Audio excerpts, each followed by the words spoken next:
우리 사람들은 경치가 좋은 곳에 가면 천국이 따로 없구나 뭐 이런 이야기를 합니다. 경치가 좋은 곳으로 여행 가서 아무 일도 하지 않으면서 그저 맛있는 음식을 먹으면서 쉬면 이보다 더 좋은 것이 없다 그렇게 생각하고 평생에 여기 있었으면 좋겠다 그런 생각이 드는 것입니다. 논어의 수리 편에도 보시면 공자가 이런 말을 했습니다. 나물 먹고 물 마시고 팔을 베고 누웠으니 즐거움이 그 안에 있도다 뭐 이런 이야기를 했죠. 누구나 사람들은 이러한 삶을 원하는 것입니다. 그런데 이것이 사람들이 생각하는 천국, 곧 하나님의 나라의 이미지입니다. 아무런 어려움도 없고 걱정도 없고 또 모든 것이 다 잘 갖추어진 편안한 곳이 바로 천국이라 그렇게 생각을 하는 것입니다. 우리가 잘 아는 존 레논이라는 사람이 부른 Imagine이라는 노래도 있죠. Imagine there is no heaven 뭐 이런 노래입니다. 이 노래도 천국을 그런 곳으로 표현하고 있습니다. 죽임도 없고 죽지도 않고 어떤 소유가 필요가 없으며 욕심이나 배고픔이 없는 그러한 곳을 상상한다 하는 내용의 노래입니다. 사람들은 이러한 천국을 소망합니다. 물론 성경도 천국을 이렇게 묘사하는 것이 사실입니다. 요한계시록 21장에 보시면 하나님의 나라에 대해서 말씀하시는데 4절에 보시면 모든 눈물을 그 눈에서 닦아주시니 다시는 사망이 없고 애통하는 것이나 곡하는 것이나 아픈 것이 다시 있지 아니하리니 처음 것들이 다 지나갔음이로라 이렇게 말씀하십니다. 그래서 사람들은 이러한 천국을 상상하는 것입니다. 또한 사람들은 천국을 생각할 때 천국에는 각종 보화가 가득한 그러한 곳이다 그렇게 생각을 합니다. 왜냐하면 요한계시록 21장에서 하늘에서 내려오는 거룩한 성 예루살렘 곧 새하늘과 새 땅에 대해서 말씀하시는데 그곳은 하나님의 영광이 있어 그 성의 빛이 지극히 귀한 보석 같고 벽옥과 수정같이 맑더라 이렇게 말씀하고 있기 때문입니다. 또 18절에도 보시면 천국을 이렇게 묘사합니다. 그 성곽은 벽옥으로 쌓였고 그 성은 정금인데 맑은 유리 같더라. 그 성의 성곽의 기초석은 각색 보석으로 꾸몄는데 첫째 기초석은 벽옥이요 둘째는 남보석이요 셋째는 옥수요 넷째는 녹보석이요 다섯째는 홍만호요 여섯째는 홍보석이요 일곱째는 황옥이요 여덟째는 노곡이요 아홉째는 담황옥이요 열째는 비치옥이요 열한째는 청옥이요 열두째는 자수성이라. 그 12문은 12진주니 각 문마다 한 개의 진주로 되어 있고 성의 길은 맑은 유리 같은 정금이더라 이렇게 표현하고 있습니다. 그래서 우리는 하늘나라 하면 황금집과 또 황금 길 그리고 집 앞에 황금 잔디가 깔려 있는 것으로 그렇게 우리는 생각을 하는 것이죠. 그래서 세상에서 하나님을 잘 섬기다가 살면 황금 잔디가 아주 넓은 집에 살게 될 것이지만 그러나 하나님을 잘 섬기지 않다가 하늘나라에 가게 되면 잔디가 황금이 별로 없는 그런 데 살 것이다 이렇게 생각을 하는데요. 하늘나라 잔디가 황금이라도 잔디를 깎으려면 참 힘들겠죠. 그러나 여러분 이는 하늘나라의 찬란함과 그 영광스러움을 우리가 이해할 수 있는 우리의 언어로 알려주시는 것이지 저는 하늘나라가 정말 그렇게 되어 있다고는 생각하지 않습니다. 또한 다시는 사망이 없고 애통하는 것이나 곡하는 것이나 아픈 것이 다시 있지 않다 하는 것은 하늘나라에 들어감으로 인해서 얻게 되는 유익들 중에 하나이지 그러므로 하늘나라에 대한 한 부분일 수는 있지만 하늘나라는 이런 곳이다 라고 단정 지을 수 있는 요소는 되지 못하는 것입니다. 곧 눈부시게 찬란하고 아름다운 곳이 다 하늘나라다 그렇게 말할 수가 없고 아무런 걱정도 없고 염려도 없고 평안하다고 해서 그곳이 하늘나라라 그렇게 말할 수는 없다는 것입니다. 내 삶이 좀 편안하고 아무런 걱정이 없다고 해서 지금 나는 하늘나라를 영위하고 있다 그렇게 안심하셔서는 안 된다는 것입니다. 여러분, 우리는 진정한 하나님의 나라는 어떠한 곳인지, 그 하늘나라는 과연 어떠한 곳인지를 바르게 알고 진정한 하나님의 나라를 기대하며 바라보아야 한다는 것입니다. 그저 내가 좀 편하게 사는 것 때문에, 내가 남들보다 좀 부족함이 없이 사는 것 때문에 하나님 나를 복 주셨고 나는 천국을 살고 있다, 하늘나라를 영위하고 있다, 그렇게 생각하실 것이 아니라 하늘나라는 과연 어떠한 곳인지 그것을 바르게 알고 우리는 그 진정한 하늘나라를 소망해야 한다는 것입니다. 그렇다면 여러분, 하늘나라는 어떤 곳일까요? 하나님은 이사야 선지자를 통하여서 아람과 북이스라엘의 멸망을 예언케 하셨습니다. 또한 주변의 여러 나라들을 멸망케 하실 것임을 또 예언하게 하셨고, 경건하지 않은 나라를 벌하시는 도구로 사용하셨던 아수르의 멸망도 예언하게 하셨습니다. 그리고 유다의 멸망도 예언하게 하신 것입니다. 곧 하나님은 온 세상을 멸하실 것이다, 그것을 말씀하고 계시는 것입니다. 그러나 또한 하나님은 하나님께서 남겨두사 구원하실 남은 자들이 있다는 것을 또한 말씀하셨습니다. 지난주 본문인 이사야 10장 20절부터 보시면, 그날에 이스라엘의 남은 자와 야곱 족속의 피난한 자들이 다시는 자기를 친자를 의지하지 아니하고 이스라엘의 거룩하시니 여호와를 진실하게 의지하리니 남은 자, 곧 야곱의 남은 자가 능하신 하나님께로 돌아올 것이라, 이렇게 말씀하셨습니다. 그리고 하나님은 그 남은 자들로 돌아오게 하시고 그들을 통하여 하나님의 나라를 세우실 것을 우리에게 말씀하고 계시는데, 오늘 본문이 하나님께서 세우시는 그 하나님의 나라, 그 하늘나라가 과연 어떠한 곳인가 하는 것을 우리에게 설명해 주고 계시는 것입니다. 첫째로, 하나님의 나라는 하나님의 온전한 통치가 이루어지는 곳입니다. 하나님께서 남은 자들을 돌아오게 하시고 그들을 통하여 하나님의 나라를 세우실 것임을 말씀하시는데, 오늘 본문에 보시면 하나님께서 메시아, 곧 하나님의 나라를 통치할 새로운 지도자를 보내주실 것을 우리에게 약속하고 계시는 것입니다. 1절에 보시면 이새의 줄기에서 한 싹이 나며 그 뿌리에서 한 가지가 나서 결실할 것이요, 이렇게 말씀하신 것이 바로 그것입니다. 이새는 누구입니까? 이새는 다윗의 아버지입니다. 그러므로 이새의 줄기이라 함은 다윗의 자손을 의미하는 것으로 이스라엘의 가장 위대한, 역사상 가장 위대한 왕으로 인식되고 있는 다윗과 같은 지도자를 하나님께서 보내주실 것임을 우리에게 말씀하고 있는 것입니다. 그리고 하나님께서 보내시는 이 메시아, 그 지도자가 오시면 하나님의 나라가 임하게 되는 것임을 우리에게 말씀하시는 것입니다.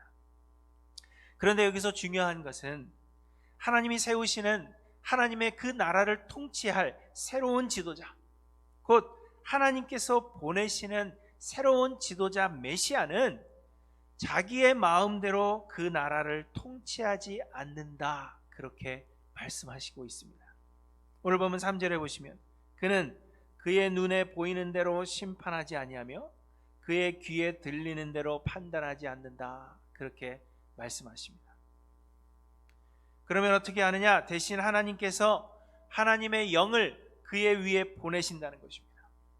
본문 2절에 그의 위에 여호와의 영, 곧 지혜와 총명의 영이요 모략과 재능의 영이요 지식과 여호와를 경외하는 영이 강림하시리니, 이렇게 말씀하십니다. 곧 하나님께서 보내시는 그 새로운 지도자에게 하나님의 영을 보내사 하나님의 영을 통하여 하나님의 나라를 하나님께서 직접 통치하신다는 것입니다. 하나님께서 보내시는 새로운 지도자는 하나님의 영의 통치에 온전히 순종함으로 하나님의 나라를 이루어 간다, 그렇게 말씀하고 있는 것입니다. 하나님께서 세상을 창조하시고 사람을 놓아 살게 하신 이 에덴 동산은 하나님의 나라와 같은 곳이었습니다. 그런데 이 아담과 하와가 에덴 동산에서 쫓겨나서 지옥과 같은 그러한 세상을 살아가게 된 것은 아담과 하와가 하나님의 통치를 원하지 않았기 때문입니다. 그들이 하나님의 품을 떠나서 하나님과 같이 되어서 스스로 하나님이 되고자 했던 것이 오히려 죄의 저주 아래 놓여서 하나님의 나라를 영위하지 못하게 되는 원인이 되었다는 것입니다. 그런데 여러분, 시편 100편에 보시면 하나님은 우리를 지으시니요 우리는 그의 것이니 그의 백성이요 그의 기르시는 양이라, 이렇게 노래합니다. 하나님이 우리를 지으셨고 우리는 하나님의 것이며 우리는 하나님의 백성이요 하나님의 어린 양이라는 것입니다. 또 시편 139편에서는 여호와여 주께서 나를 살펴보셨으므로 나를 아시나이다. 주께서 내가 앉고 일어섬을 아시고 멀리서도 나의 생각을 밝히 아시오며 나의 모든 길과 내가 눕는 것을 살펴보셨으므로 나의 모든 행위를 익히 아시오니 여호와여 내 혀의 말을 알지 못하시는 것이 하나도 없으시나이다. 이렇게 노래합니다. 하나님은 세상을 창조하신 창조주이시오 우리도 하나님께서 만드셨습니다. 하나님은 세상의 주인이시오 온 세상의 주관자이십니다. 그렇기 때문에 하나님은 그 누구보다도 우리를 잘 알고 계시며 우리를 향한 가장 완벽한 계획을 가지고 계신다는 것입니다. 그리고 하나님은 그 계획하신 바를 한치의 오차도 없이 이루어가고 계시는 것입니다. 그러므로 여러분, 우리가 하나님을 온전히 의지하고 하나님께 온전히 순종한다면 하나님은 우리를 가장 완전한 길로 인도하실 것입니다. 우리가 하나님께 모든 것을 맡긴다면, 하나님께 온전히 순종한다면 하나님은 하나님께서 계획하신 그 완전한 계획을 우리의 삶을 통하여 이루어 가실 것입니다. 그러면 그곳이 어디든지 그곳이 곧 하나님의 나라가 되는 것입니다. 우리의 생각은 하나님의 생각과 다르고 육신의 생각은 하나님의 생각과 원수가 되기 때문에 우리의 뜻대로 살려고 하면 그 삶이 지옥과 같은 삶이 될 수밖에 없다는 것입니다. 그러나 우리가 하나님의 말씀에 순종하고 하나님께 우리의 삶을 드려서 하나님의 온전한 통치가 우리 가운데 이루어지면 그것이 곧 하나님의 나라가 된다는 것입니다. 그래서 다윗은 오라 우리가 굽혀 경배하며 우리를 지으신 여호와 앞에 무릎을 꿇자. 그는 우리의 하나님이시요 우리는 그가 기르시는 백성이며 그의 손이 돌보시는 양이기 때문이라. 이렇게 노래하고 있는 것입니다. 사랑하는 성도 여러분, 하나님의 나라는 하나님의 온전한 통치가 이루어지는 곳입니다. 그러므로 우리가 우리의 생각과 욕심을 버리고 성령의 충만함을 받아서 하나님께 온전히 순종한다면 우리가 어디에 있든지 그곳이 곧 하나님의 나라가 될 것입니다. 그러므로 여러분, 그저 평안한 것, 그저 아무런 걱정이 없는 것, 그것을 꿈꾸며 생각하지 마시고 우리의 삶을 하나님 앞에 온전히 드림으로 하나님이 내 삶을 온전히 주관하고 통치하기를 소망하시는 저와 여러분들 되시기를 바랍니다. 둘째로, 하나님의 나라는 하나님의 공의가 실현되는 곳입니다. 하나님의 나라는 여호와의 영의 통치에 완전히 순종하는 지도자를 보내심으로 이루신다 했습니다. 그런데 오늘 본문 4절과 5절을 보시면 하나님께서 보내시는 이 지도자는 공의로 가난한 자를 심판하며 정직으로 세상의 겸손한 자를 판단할 것이며 그의 입에 막대기로 세상을 치며 그의 입술의 기운으로 악인을 죽일 것이며 공의로 그의 허리띠를 삼으며 성실로 그의 몸에 띠를 삼으리라. 이렇게 말씀하십니다. 하나님께서 세상을 창조하시고 아담과 하와를 에덴에 두어서 그들로 하여금 살게 하셨을 때 성경을 보시면 여호와 하나님이 그 땅에서 보기에 아름답고 먹기에 좋은 나무가 나게 하셨고 동산 각종 나무의 열매를 마음껏 먹게 하셨다. 그렇게 말씀하고 있습니다. 하나님께서 동산에 먹을 만한 것들을 또 아름다운 것들을 수없이 많이 창조하시고 너희 마음대로 먹게끔 먹어라. 그렇게 말씀을 하셨다는 것입니다. 곧 하나님의 나라, 이 에덴 동산에는 내 것이 없었으며 하나님께서 모든 것을 공평하게 하셨다는 것입니다. 그러나 아담과 하와가 범죄한 이후로 에덴에서 쫓겨나 스스로의 인생을 개척하며 살게 된 그 이후로 개인의 소유가 생겨나게 되었습니다. 그리고는 인간의 욕심이 더 많은 것을 소유하기를 원하게 되면서 세상에서의 그 공평함의 균형이 깨어지게 되었습니다. 사람들은 더 많은 것을 소유하고자 하는 인간의 욕심이 생겨나게 되었고, 그 욕심이 곧 인생을 불행하게 만들어 놓았습니다. 디모데전서 6장에서 바울은 부하려 하는 자들은 시험과 올무와 여러 가지 어리석고 해로운 욕심에 떨어지나니 곧 사람으로 파멸과 멸망에 빠지게 하는 것이라, 그렇게 말씀하고 있는 것입니다. 또 하나님께서 이스라엘 백성들을 가나안 땅으로 인도하셨을 때에도 하나님은 이스라엘 백성들에게 골고루 땅을 나누어 주라, 그렇게 명령하셨습니다. 민수기 26장에 보시면 하나님께서 모세에게 말씀하십니다. 이 명수대로, 그 인구조사를 한 뒤에 이 명수대로 땅을 나눠주어 기업을 삼게 하라. 수가 많은 자에게는 기업을 많이 줄 것이요 수가 적은 자에게는 기업을 적게 줄 것이니 그들이 계수된 수대로 각기 기업을 주되 오직 그 땅을 제비 뽑아 나누어 그들의 조상 지파의 이름을 따라 얻게 할지니라. 그리고 하나님은 내 하나님 여호와께서 내게 주어 차지하게 하시는 땅, 곧 내 소유가 된 기업의 땅에서 조상이 정한 내 이웃의 경계표를 옮기지 말지니라, 이렇게 말씀하셨습니다. 하나님께서 그 수에 따라서 땅을 골고루 나누어 주셨는데 그 하나님께서 나누어 주신 그 땅의 경계표를 옮기지 말라, 더 많은 것을 얻겠다고 욕심을 내지 마라, 그렇게 말씀하고 있는 것입니다. 혹 기업을 잘 관리하지 못하여서 땅을 팔게 되는 그러한 경우가 생기더라도 희년에는 50년이 되면 모든 것을 돌려주어서 제자리로 돌아가게 하셨던 것입니다. 이처럼 하나님은 모든 것을 공평하게 하신 것입니다. 그러나 여러분, 인간의 죄성으로 인하여 조상이 정한 이 이웃의 경계표를 옮기는 사람들이 생겨나기 시작했습니다.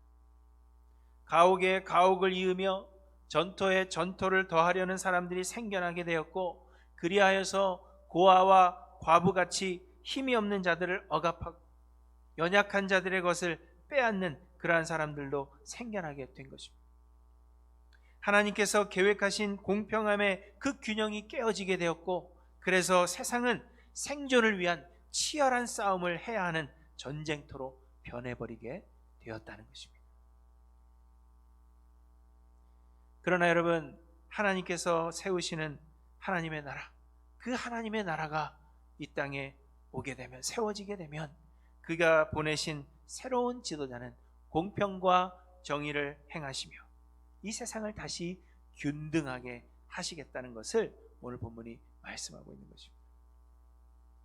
고린도후서 8장에서 바울은 고린도 교회 성도들에게 구제 헌금할 것을 부탁하면서 이렇게 이야기합니다. 이는 다른 사람들은 평안하게 하고 너희는 곤고하게 하려는 것이 아니요 균등하게 하려 함이니 이제 너희의 넉넉한 것으로 그들의 부족한 것을 보충함은 후에 그들의 넉넉한 것으로 너희의 부족한 것을 보충하여 균등하게 하려 함이라, 이렇게 말씀하십니다. 여러분, 이처럼 하나님의 나라는 나 혼자 편안하고 나 혼자 걱정 없이 살고 나 혼자 넉넉하게 살면, 내가 편안해지면, 내가 넉넉해지면 그곳이 하나님의 나라가 아니라, 하나님의 나라는 정의가 물같이, 공의가 마르지 않는 강같이 흘러서 모든 사람들이 균등해지는 나라, 그 나라가 곧 하나님의 나라라는 것을 우리에게 말씀하고 있는 것입니다. 욕심도 없고 모두가 다 균등해지도록 만들어가는 그 나라, 그 나라가 하나님의 나라라 하는 것을 우리에게 말씀해 주고 있다는 것입니다. 그리고 여러분, 셋째로 하나님의 나라는 죄의 영향력 아래 있지 않은 그러한 나라입니다. 오늘 본문의 6절부터의 말씀은 아주 유명한 말씀입니다.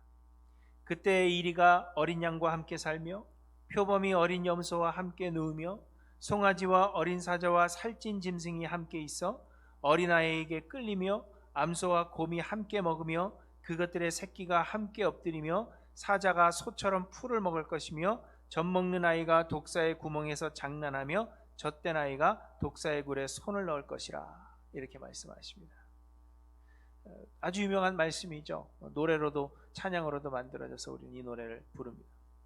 그런데 어떤 정신 나간 사람들은 이 말씀을 문자적으로 해석해서 정말 독사의 굴에 그 손을 넣는 그런 정신 나간 사람들이 있죠. 그래서 독사에 물려 독이 퍼져서 죽었다 하는 그러한 이야기가 사실 심심찮게 들렸습니다.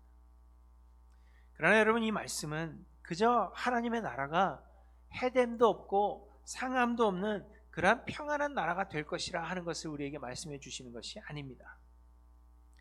이 어린 양, 또 염소, 송아지 이런 동물들은 맹수들에게는 먹이입니다. 그런데 이 맹수들이 이러한 먹이들을 보아도 먹지 않는다는 것입니다. 마찬가지로 우리들은 모두 죄인이요 죄의 권세 아래 있습니다. 우리는 모두 죄의 지배를 받고 있고 사망이 왕노릇하고 있습니다. 우리는 모두 죄의 먹이들이라는 것입니다. 그러나 하나님의 나라에서는 죄가 우리를 더 이상 지배하지 못하고 더 이상 우리를 주장하지 못한다는 것입니다. 우리는 더 이상 죄의 먹이가 아니라는 것입니다. 또한 여러분, 오늘 본문을 보시면 아주 어린 아이들이 독사의 굴에 손을 넣지만 상하지 않는다, 그렇게 말씀하십니다. 독사, 이 뱀은 하와를 깨어서 죄를 짓게 했던 그러한 동물로 주로 사탄을, 마귀를 의미하는 것입니다. 그러나 하와의 때와는 달리 어린아이들이 뱀의 굴에 손을 넣어도 그 뱀이 아이들의 손을 물지 않는다는 것입니다. 더 이상 죄의 영향력 아래 있지 않다 하는 것을 의미하는 것입니다. 이처럼 하나님의 나라는 죄의 영향력 아래 있지 않은 그러한 나라입니다. 곧 우리가 죄에서부터 자유하여 더 이상 죄를 범하지 않는다는 것입니다. 여러분, 라스베가스 이런 데 가면 너무 좋죠. 건물도 막 아름답고 뭐 먹을 것도 풍부하고 또 재미있는 것들 너무 많고 호텔도 너무 좋고, 그럼 우리는 뭐라 그래요? 천국이 따로 없다, 그렇게 이야기하죠. 그러나 그 라스베가스의 다른 이름은 신시리입니다. 죄의 도시죠. 그러한 나라는 하나님의 나라일 수 없다는 것입니다. 하나님의 나라는 그저 모든 것이 풍요롭고 마음이 편한 그러한 것이 아니라 죄에서부터 자유로운 것, 곧 죄의 영향력 아래 있지 않은 곳, 그것이 곧 하나님의 나라다 하는 것을 우리에게 말씀하고 있는 것입니다. 그런데 여러분, 하나님의 나라가 이런 나라가 될 수 있는 이유는 하나님의 나라의 백성들이 여호와를 아는 지식이 충만하기 때문이라, 그렇게 말씀하십니다. 오늘 보면 9절에 보시면 내 거룩한 산 모든 곳에서 해됨도 없고 상함도 없을 것이니 이는 물이 바다를 덮음같이 여호와를 아는 지식이 세상에 충만할 것임이니라, 이렇게 말씀하십니다. 온 백성이 여호와를 깊이 알게 되므로 하나님의 나라가 세워지게 된다는 것입니다. 하나님은 온 세상을 창조하신 창조주이십니다. 또한 하나님은 온 세상의 주인이십니다. 하나님은 창조 때부터 온 세상을 향한 완전한 계획을 가지고 계셨으며 그 뜻하신 대로 세상을 다스리시는 유일한 주관자가 되십니다. 하나님은 우리의 삶에도 놀라운 계획을 가지고 계시며 지금도 하나님은 그 계획하신 바를 이루어가고 계시는 것입니다. 하나님은 모든 능력에 뛰어나시며 하나님의 지혜는 너무도 깊습니다. 또 하나님은 사랑이십니다. 하나님은 우리와 같이 가치 없는 죄인들을 구원하시고자 독생자 예수를 그리스도로 우리에게 보내주셨고 십자가에서 죽으심으로 그 고귀한 보혈을 흘리게 하시고 그 피값으로 우리와 같은 자들을 사주시고 하나님의 자녀 삼아 주셨습니다. 하나님의 사랑은 변치 않으시며 우리를 향한 하나님의 사랑 또한 변하지 않습니다. 하나님의 은혜는 우리가 감히 이해할 수 없는 것이며 하나님의 그 사랑은 너무나도 크고 깊어서 우리가 다 깨달을 수 없는 것입니다. 그런데 여러분, 우리가 이 하나님을 더욱 깊이 알아가게 되고 그래서 우리가 하나님을 아는 지식으로 충만하게 되면 하나님을 의지하지 않을 수가 없다는 것입니다. 하나님을 알아가게 되면 내 생각이나 욕심, 내 의지, 이 모든 것들을 버리지 않을 수가 없다는 것입니다. 내 계획이 얼마나 완벽하다 할지라도 하나님의 그 지혜와 하나님의 그 계획, 하나님의 뜻을 알아가니까 나의 것이 너무나도 초라하게 보이는 거죠. 그래서 하나님께 맡기지 않을 수가 없다는 것입니다. 하나님께 모든 것을 맡기게 되면 하나님의 인도하심에 순종하지 않을 수 없게 됩니다. 또한 세상의 헛된 것들을 의지하지 않게 되며 세상을 사랑하지 않게 됩니다. 그러면 하나님께서 계획하신 하나님의 나라가 우리 가운데 세워지게 된다는 것을 말씀하고 있는 것입니다. 여러분, 하나님의 나라는 어떻게 세워져요? 여호와를 아는 지식으로 우리가 충만해질 때 하나님의 나라가 세워지는 것입니다. 그리고 여러분, 또 한 가지 기억할 것은 하나님께서 하나님의 나라를 세우시기 위해 새로운 지도자 곧 메시아 그리스도를 보내주신다는 것입니다. 1절에 이새의 줄기에서 한 싹이 나며 그 뿌리에서 한 가지가 나서 결실할 것이요, 이렇게 말씀하십니다. 이는 곧 다윗의 자손으로 세상에 오신 예수 그리스도를 의미하고 있는 것입니다. 곧 하나님의 나라는 예수 그리스도께서 세상에 오심으로 예수 그리스도가 이루시는 것임을 말씀하고 있는 것입니다. 그런데 하나님께서 약속하신 그 메시아 예수 그리스도께서 이미 세상에 오셨습니다. 뿐만 아니라 그 그리스도는 성령을 통하여 우리와 영원히 함께하고 계시며 또한 우리 안에 거하시겠다, 그렇게 약속하셨습니다. 그러므로 예수를 그리스도로 믿는 자들의 안에는 하나님의 영이, 그 성령께서 이미 거하고 계신다는 것입니다. 그리고 예수를 그리스도로 믿고 자아를 죽여서 예수 그리스도께서 그 안에 사시며 그 삶을 예수 그리스도께 온전히 맡긴 자들의 심령 속에는 이미 하나님의 나라가 임하여 있다는 것입니다. 복음서에 보시면 바리새인들이 예수님께 질문하죠. 하나님의 나라가 어느 때에 임하나이까? 이렇게 묻습니다. 그때 예수님께서 말씀하십니다. 하나님의 나라는 볼 수 있게 임하는 것이 아니요 또 여기 있다 저기 있다고도 못하리니 하나님의 나라는 너희 안에 있느니라 말씀하셨습니다. 하나님의 나라는 궁극적으로는 세상 마지막 날에 우리가 부활하게 되어 가게 되는 하늘나라일지라도 하나님은 우리로 하여금 죄 많은 이 세상을 살아가는 동안에도 우리 안에 이루어진 하나님의 나라를 맛보며 살아가게 하신다는 것입니다. 그러므로 사랑하는 성도 여러분, 좋은 세상 오기를 기대하지 마십시오. 세상이 좀 더 좋아지기를 기대하지 마시고 내 안에 하나님의 나라가 임하기를 소망하시는 저 여러분들 되시기를 간절히 소망합니다. 우리가 소망할 하나님의 나라는 그저 모든 것이 풍부하고 아무런 염려도 없이 평안한 그러한 나라가 아닙니다. 우리가 소망해야 할 하나님의 나라는 하나님의 통치에 온전히 순종하는 나라입니다. 하나님의 공의가 이루어져서 모든 사람이 균등하게 되는 그러한 나라입니다. 더 이상 죄의 종로로 타지 않는 그러한 나라가 곧 하나님의 나라입니다. 하나님의 이 나라는 우리의 자아를 죽여서 예수 그리스도로만 충만하여 여호와 하나님을 아는 지식으로 우리가 자라갈 때 우리 안에서 시작되게 되는 것임을 본문이 우리에게 말씀해 주십니다. 그러므로 사랑하는 성도 여러분, 바라기는 우리 모두가 이미 시작된 하나님의 나라를 우리 안에 소유하여서 우리 교회가 하나님의 나라가 되며 또한 장차 하늘나라에 모두 이르는 그러한 하일랜드 교회 모든 성도님들 되시기를 주님의 이름으로 간절히 축원합니다. 기도하십니다.